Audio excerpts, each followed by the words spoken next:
At sa ating espesyal na ulat, isang mamamasa naman ang nagsimula ng kanyang debosyon sa itim na Nazareno matapos alunin ng baha noong Bagyong Ondoy ang isang replika sa kanyang tahanan. Alamin natin ang buong kwento sa aming kasamang si Ria Fernandez.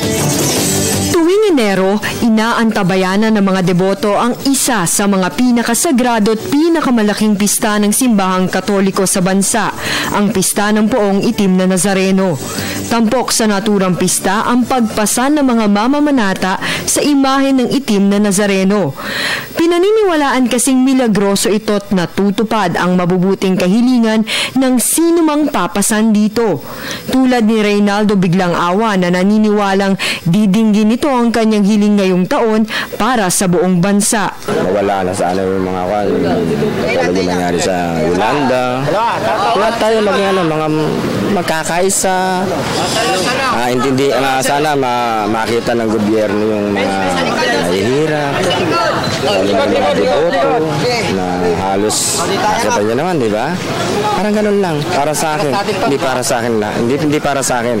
Para sa lahat.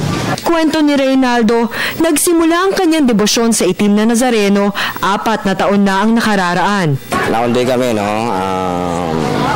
May isang replika na dumating sa pinto ko. Mula noon, lumipas sa isang taon, may dumating sa isang ganyan, yung parang siya, isang linggo mong aampunin. Mula noon hanggang ngayon, ito na. Pagbukas ko ng pinto, ito lang siya. Wala siya neto, wala siyang cross.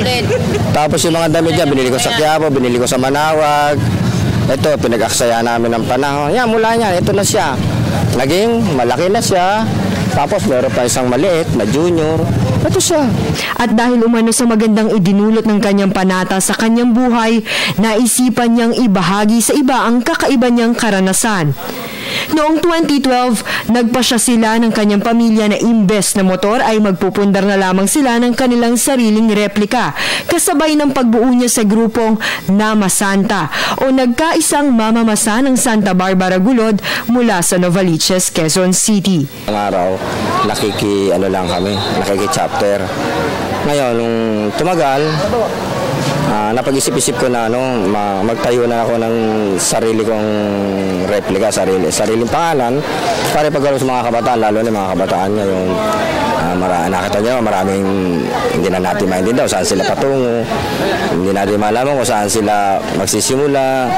Kaya ang inaano ngayon ng simbahan yung mga kabataan. Para sa Telebisyon ng Bayan, Ria Fernandez.